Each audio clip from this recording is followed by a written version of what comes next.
Welcome back to our mini course on Google Display Network. In this module, we're going to talk about messaging. So this is all about the ads that you can show to the people that you're targeting. We've talked about targeting and all the different ways to show ads to people. Now we're going to talk about the ads, and the ads are important because particularly if you're doing this as an agency and you're doing this for clients, the ad is the only visible part of the account, which tends to mean this is the part that your client cares about the most, possibly the only part they care about other than the results. So ads are important from a client expectation, client management point of view, but obviously very important from a prospect, getting a new customer point of view. The ad has to do what it needs to do. It's got to look good. It's got to have the right message in order to sell the click. That's all we're doing here. We're selling the click. We're trying to get somebody to our landing page or maybe to our video or whatever it might be. Now, we've talked briefly in the opening module that there are lots of different types of ad. Now, we're not going to dig really deep in this mini course on this. We have got other training in AgencySavvy that digs into some of these specifically, and we've got training coming on YouTube and Gmail specifically where we'll dig into a lot more detail there. Generally, you're going to use three main types of ad. You can have text ad, called expanded text ads, image ads or banner ads, and that's where you design a particular size ad and then load that up to Google. My favorite size to use there is what's called a medium rectangle or a medrec. That's 300 pixels wide by 250 pixels high. That's always a great place to start. There's lots and lots of inventory for that particular size ad, and it tends to convert quite well. Some of the other sizes either have very low inventory or lower conversion rates. So medrec 300 by 250 is a great place to start. And then you'll find that Google will push you towards everything in your Google account will suggest that you ought to be creating something called a responsive ad. I'm just trying to work out, that's the orange one in the middle of the screen here. And that's where you give Google, which we'll see in a minute, some details, the elements of your ad, a headline, description, and so on, and some image. And then Google will mix and match those elements and show that ad in different sizes depending on where it's showing that particular ad. So you have to do less work on the front end, and Google does the job of creating that ad on the fly. Results vary, so you need to test both. You need to test all three, really, for best results. One really important concept to bear in mind, and this example is stolen from Conversion Excel, so thank you to Pep and his team for this one. The ad is on the left-hand side, the website is on the right-hand side. You want to maintain what's called ad sent. So that just means that there's a strong connection between the ad and the landing page. You don't want the ad to look completely different from the landing page, so when someone lands on the landing page, they're thinking maybe I'm in the wrong place. It doesn't have to be exactly the same. It can actually be a nice twist to have a very similar but slightly different image on the landing page. So you just have the continuity, but also something a little bit more interesting for the brain to go, oh, yes, okay, that's connected. I'm in the right place, but this is a bit more interesting now than just exactly the same photo. But look, this is a great place to start. The main thing is you don't want something completely different.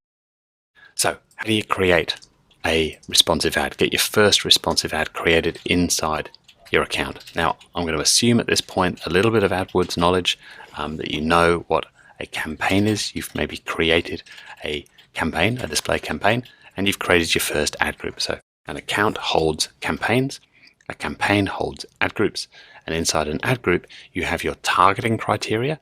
Might be a keyword, might be an in-market audience, might be a remarketing audience, and you have an ad or more ads.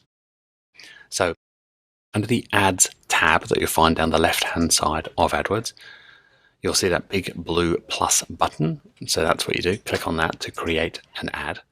And then you'll be asked for this. So you've got a short headline, which is up to 25 characters long, a long headline up to 90 characters long, a description up to 90 characters long, a business name, another 25 characters, and then a final URL. The final URL is just the page that you want to send this traffic to. And then you're going to add a couple of images up the top. And Google will tell you when you do that what the aspect ratio of that is. 1.91 to 1, but yeah, your graphic designer will know what that means, and when you send them the specs and say that these are the images I need, they'll know what that means. This is the most important thing. This is the thing you want to get your head around inside of AdWords in general, but particularly in Google Display, is this is all about testing. So let's just make things really simple here and assume we're just talking about that medium rectangle ad that I was talking about before. So it's a little image, and that little image sells the click. So what do we put in that image? Do we have a photograph, or do we just have text, for instance? This is just a few ideas. There's lots you could do. Do we show pictures of people, usually happy, smiling people, versus the actual product that we're trying to get someone to buy, or a picture of what's associated with the product? Do we use color pictures or black and white, or mainly black and white with a little bit of color, because that's going to draw my eye and make me look at the ad? Do I have something that looks like a button, or do I have something that doesn't look like a button at all, so it looks less like an advertisement, looks less like I'm being sold? The main thing is to test lots of different things. Make sure you stay within the ad guidelines. Just search for AdWords policies. You'll find this page. Do have a read of that, particularly if you're doing this for clients. Very, very important that you understand it, and good for your graphic designer to understand that too if somebody else is doing this for you. And then, of course, you're going to send these people to a landing page. So make sure that there's some clear branding on that. Google seems to like that more and more these days. They want the page to look like a proper page. So do put a little bit of time and effort into your landing pages. No crazy claims. Nothing that sounds too good to be true, because Google will probably knock it back. If that's the case, certainly don't talk about cures, certainly for incurable things. But anything that sounds too good to be true, Google are often going to knock back and disapprove. Make sure you have a disclaimer next to any testimonial on the page, but also probably down at the footer. Best way to do that, I'm not a lawyer, I don't play one on TV, get your own legal advice, but I'd be looking at some of my competitor sites and seeing what they've got in their disclaimers, and then maybe using that copy as a guide to what you want to write. Don't copy it word for word, but maybe that's a cheaper way to do things than hiring a lawyer to write those for you. You will want to have a link to your privacy policy on the page, at least down in the footer, and probably next to, as we've said a couple of lines down, next to the various calls to action on the page. So if you've got a button on that page that's asking people to do stuff, have a link to your privacy policy next to that call to action button. In some parts of the world, as GDPR rolls out, you may need a separate cookie policy page as well. Again, talk to your own legal representative. Generally, Google like to see some real world contact details. Many of us don't like putting phone numbers and physical addresses on pages, but Google would like to see that, even if it's a PO box or something like that, but preferably physical address and phone number details are good.